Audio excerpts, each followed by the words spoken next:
Hi there, I'm Cassidy, and today I'm going to be showing you 5 yoga poses to do every day. So what do I mean by every day? Well, if you only have a couple of minutes to fit yoga into your busy day, these poses are some of my favorite to bring my stress level down, and they just feel so good in the body. So I'm going to be showing you 5 poses that you can fit into your day, even if you're busy. And I hope that giving you these suggestions empowers you to take some of these poses and start incorporating them into your everyday routine. And I also wanted to remind you that even if it's only a couple of minutes, doing yoga every day will be beneficial for you. If you enjoy these suggestions, make sure to like this video. And if you want to see some of these poses in practice, make sure you subscribe to my channel for free yoga classes every week. Let's get started. So the first pose that I wanted to show you today is child's pose. Child's pose is a nice grounding posture, and it can also help to stretch out the hips and relieve some lower back pain. So let's come into child's pose, and I'll show you a few different ways that you can modify this and make it your own. So for our child's pose, we'll bring the big toes to touch, spread the knees to about the outer edges of your yoga mat, and then walk the hands forward. And the forehead will come to rest on the mat. So that is our regular child's pose, just like that. Modification number 1 that I wanted to suggest to you today is bringing a pillow or a blanket underneath the torso to make this pose a little bit more restorative. So whatever props you're working with are fine. This could be a blanket, a stack of blankets, or a pillow. So we would just come into our child's pose the same way.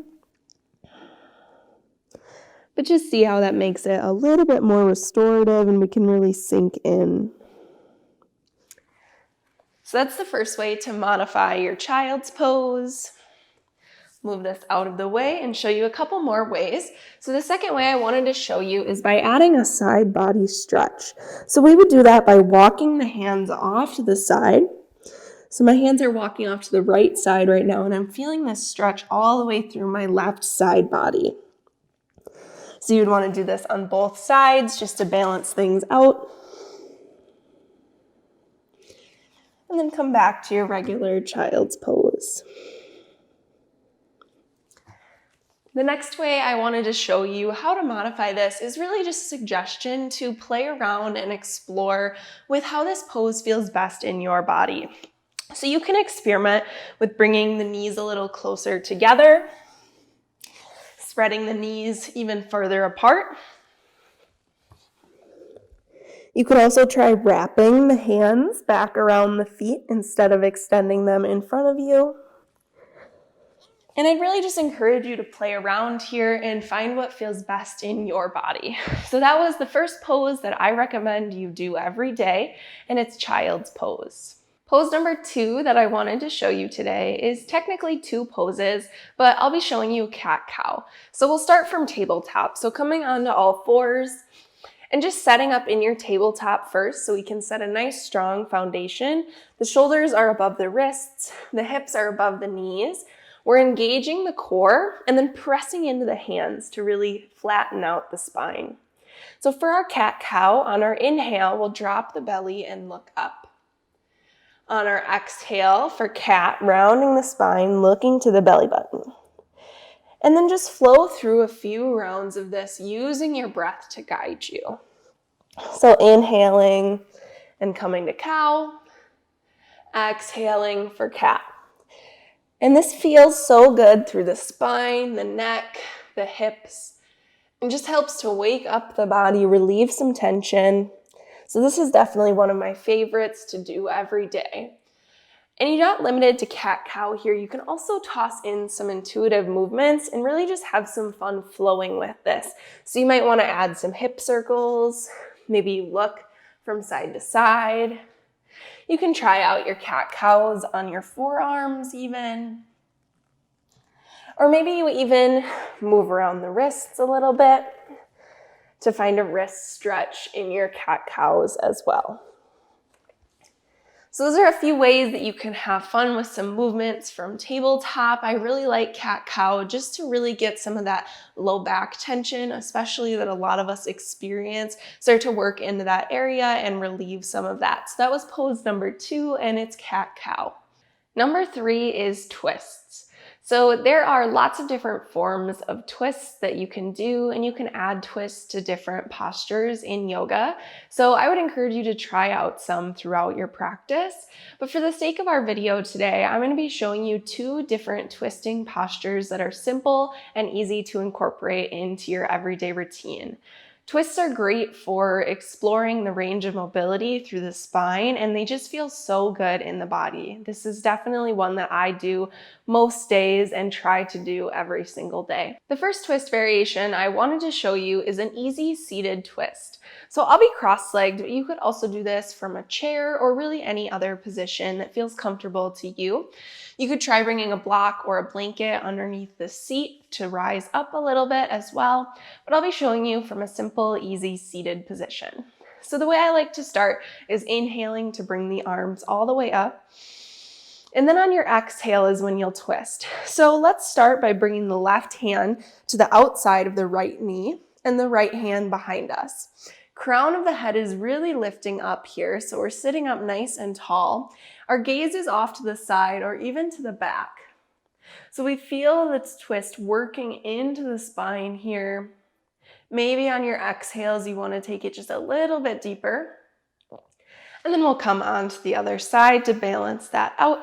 So twisting on your exhale, good, lengthening through the crown of the head. All right, let's come back to center. And you can just release the hands by the side. So that was our easy seated twist. The next twist variation I'll be showing you is a supine twist. So from a reclined position. So you'll want to be on the back for this. And there's a few different ways to get into supine twist, but I'll be showing you my favorite way to get into it today. I think it's simple and it'll achieve the twist. So the way I like to start is just bringing one knee into the chest. So I chose my left knee to start with. So hugging that knee into the chest, the right leg is going to stay extended long. And then you'll take that left knee and drape it across the right leg. Good. From here, left hand comes out to the side. So it can either be a cactus arm bent 90 degrees or extending all the way out to the side. And then your head is going to look off towards that extended hand, towards the left. And the important thing here is that the shoulders stay grounded on the mat. So if you want to, you could take a prop and place it underneath this leg. You might need a little bit more, like a block or a stack of props there. But you really want the shoulders to stay grounded so that the spine can twist in this posture. You can also bring the hand onto that knee to press it down a little bit.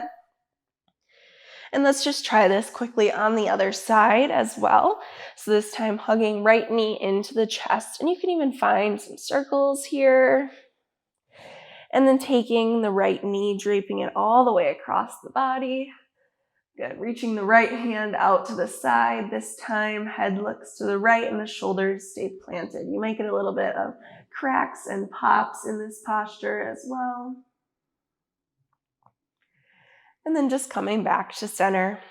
So that was our supine twist, and I showed you 2 different variations of twisting postures. The first was our seated twist, and the second was our supine twist.